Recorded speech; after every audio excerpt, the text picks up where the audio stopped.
In this shocking video, we explore the unimaginable true stories of 3 individuals who met their tragic end at the hands of their exotic pets.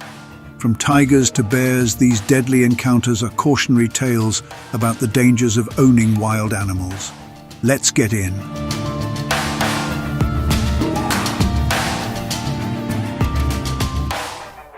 Chapter 1. The tragic death of Norman Buwalda. A cautionary story of exotic pet ownership. In a quiet Ontario neighbourhood, life seemed peaceful, with children playing, school buses picking up kids, and elderly residents walking their dogs. Yet, hidden in this serene setting was 66-year-old Norman Buwalda, an exotic pet owner with a fascination for large, dangerous wildcats. His collection included a 650-pound Siberian tiger, a young African lion, a cougar and other wildcats, all housed in his backyard, just a short distance from the local bus stop. Though Norman was dedicated to the care of his animals, ensuring their enclosures were up to zoo standards, his neighbors were uneasy about having such dangerous creatures so close to where children played. As the head of the Canadian Exotic Animal Owners Association, Norman was well versed in the legalities of exotic pet ownership, and his enclosures passed all necessary safety inspections. By law, he had every right to keep these animals on his property. In 2005, a disturbing incident occurred when a 10-year-old boy visiting from Toronto was attacked by one of Norman's tigers. The tiger's claws caused severe injuries to the boy's neck and face, leaving permanent scars. Despite the severity of the attack, Norman faced no legal repercussions, as the incident was deemed an accident, and he was allowed to continue keeping his dangerous animals. The neighborhood had no recourse but to accept the outcome. In 2011, another troubling event occurred. Norman, believing that his animals were harmless and tame, allowed a young lion to play with his dogs in his backyard. A neighbor, appalled by this risky behavior, captured photos of the scene and presented them as evidence in court. This time, the court ruled against Norman. He was ordered to rehome the lion, the cougar, and the other cats. However, the Siberian tiger remained with him, despite the continued protests from the local residents. Norman's belief that his animals were tame and docile only fueled his disregard for safety protocols, and he seemed unshaken by the danger these wild creatures posed. The tragedy reached its heartbreaking conclusion on May 19, 2012. Norman began his day as usual, feeding his dogs and tending to his beloved Siberian tiger. The tiger's cage was large, well stocked with straw, and equipped with logs and tires for climbing. Norman had a special feeding system in place. He would lock the tiger in a smaller cage to feed it, allowing him to clean the larger enclosure in safety. But on this day, Norman broke protocol. He entered the tiger's cage, holding a bowl of raw elk meat. As he placed the food in front of the tiger and turned to leave, he made the fatal mistake of turning his back on the animal. The tiger, driven by its natural instincts, attacked. It bit into Norman's neck, nearly decapitating him with a single strike. For 2 hours, the tiger consumed his body. It wasn't until Norman's cousin, arriving for an unannounced visit, discovered the grisly scene. She was so traumatized by the sight that she had to be sedated for 3 days. When authorities arrived, there was little left of Norman to recover. His body had been nearly devoured by the tiger. While Norman's death was a tragedy, it led to a significant change in Ontario's laws. Neighbours who had long been fighting to have these animals removed were finally vindicated, though at a terrible cost. The tiger was sold to a private collector, and when the neighbours dismantled Norman's cages, they discovered 2 new holding buildings. It seemed that Norman had been planning to acquire even more dangerous animals. This discovery, coupled with the tragic death, led to a change in the law. It became illegal to keep such dangerous animals in residential areas, and the process of obtaining a license to own them became so difficult that few were willing to pursue it. Though the death of Norman Buwalda was a heartbreaking event, it brought about positive changes that would prevent similar tragedies in the future. His passing served as a grim reminder of the dangers of keeping exotic animals and the importance of responsible ownership. While his death should never be celebrated, the law's change ensured that Ontario would no longer be a place where dangerous wildcats posed a threat to families and communities. Chapter 2. The Bear That Took Sergei. Sergei Grigoriev lived a life that seemed more like a legend than reality. Growing up in a small cabin on the outskirts of Ozersk, Russia, he was deeply connected to the land, preferring the quiet of nature to the busy cities. His family lived off what they grew, and although his siblings moved to the city to pursue careers, Sergei never felt the need to leave his beloved mountains. With just a rifle for hunting and traps for fur, which he sometimes sold, Sergei was content. He wasn't completely alone, though. Sergei had 2 dogs rescued during his hunts, but his most unique companion was a brown bear named Vorin, or Grumbler. Sergei found the cubs after being forced to shoot their mother when she attacked him. While one cub was quickly adopted, Grumbler stayed with Sergei. Despite offers to give Grumbler away, Sergei refused, especially when he learned the bear might be used as hunting dog bait. Over time, Sergei's family grew uneasy about the bear's presence.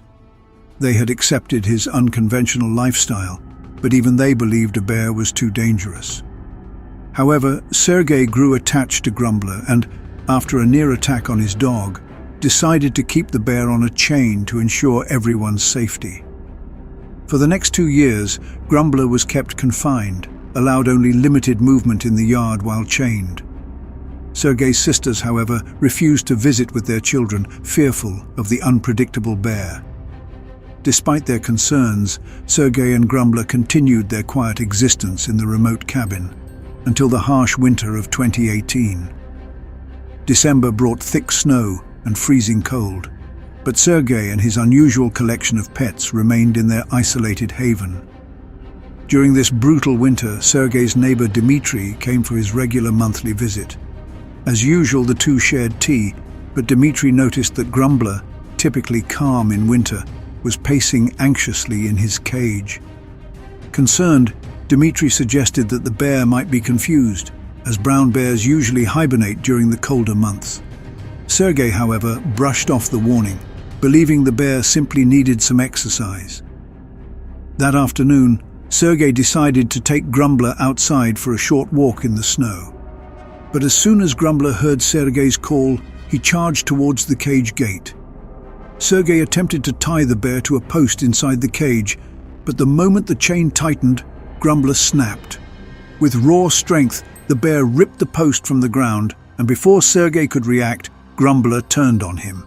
The bear's massive paw struck Sergei's chest, sending him flying into the snow with a sickening crack as his sternum caved in. Sergei's dogs rushed to his aid, barking wildly, but their presence only fueled Grumbler's rage. The bear attacked one of the dogs, throwing it into the fence before turning its fury on Sergei.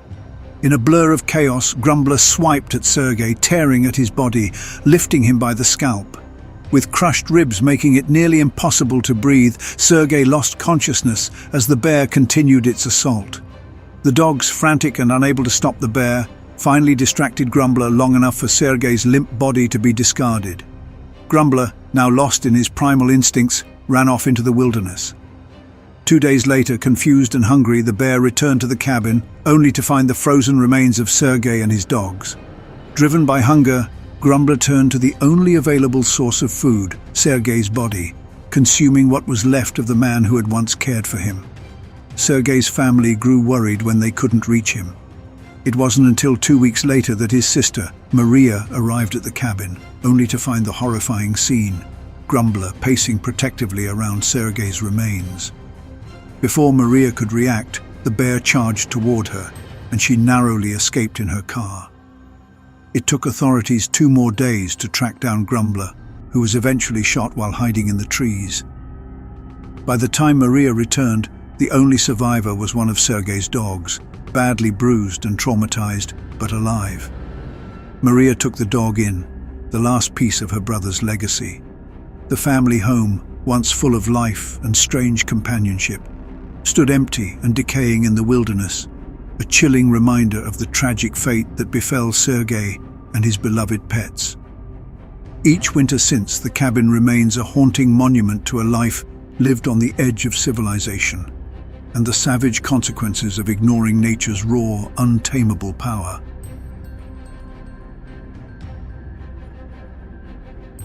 Chapter 3: Instincts of the Lion and a Grandmother's Sacrifice. Christian, known as Tien to his friends and family, was spending his school holidays with his maternal grandmother Mari in the remote northern part of South Africa. Though the 2-month break, which began in March, was a busy time for most adults, Tien preferred to stay with Mari rather than visit his cousins. The 75-year-old woman had always been close to Tien, and he loved her company. Mari lived in a small town near the Botswana border, a place with expansive farming communities and small plots scattered for miles. Mari was a beloved member of the community, and Tien often accompanied her on daily visits to check on neighbors, especially the elderly. During these trips, Tien enjoyed exploring the various small farms they visited, where he could see animals like abandoned gazelle calves, rabbits, guinea pigs, and even a group of mischievous meerkats. For Tien, these visits were a highlight of his holiday, but nothing stood out more than the time he visited a farm that raised real-life lions. In April 2017, Mari and Tien visited a farm that housed 3 adult lions. These lions had been hand-raised and, while not truly tame, had become accustomed to human presence. The lions had their own spacious enclosures but were allowed to roam the property in the late afternoon. This was a delicate operation, as many people raised lions for breeding programs, reintroduction efforts, or private collections. Mari and Tien were familiar with the owners, so when they arrived, the lions had already been fed and were resting in their cages. After a friendly chat with the owner's wife, who was alone as her husband was away, Mari and Tien lingered in the kitchen. Without warning, the sound of a lion's nose pushing through the kitchen door startled them. Apparently, one of the heavy metal gates had not been properly secured, and the lion had wandered inside. Mari immediately positioned herself between her grandson and the dangerous animal, urging Tien to leave the kitchen. Tien, who understood the peril of the situation, turned and ran for safety. However, as soon as he fled, the lion's instincts took over. It pounced on Tien, knocking him to the ground with such force that his ribs and nose were broken. Mari, filled with a primal protective instinct, lunged at the lion, grabbing its mane and pulling as hard as she could. Though the lion swiped at her, Mari refused to back down. Just as the situation grew more desperate, the owner's wife returned, and her cries startled the lion enough for it to retreat. Mari, now frantic, grabbed the car keys and rushed her unconscious grandson to the nearest hospital. The journey took 20 minutes, but by the time they arrived, Tien's injuries were severe. His spine had been damaged beyond repair. Despite all efforts, Tien remained in a coma for 3 weeks, with no signs of brain activity. On the day after his 12th birthday, Tien passed away. Mari recovered physically, though the trauma of that day never left her. As for the lion, the Prinsloo family chose not to have it put down. Understanding that it had acted on instinct, they decided to rehome it to a sanctuary, far from their memories of that fateful day. The family chose not to pursue legal action, realizing that no amount of justice could ever bring back their beloved son. If you found these tragic stories chilling, don't forget to like, subscribe, and hit the bell for more shocking true events. Share your thoughts in the comments below and stay tuned for more.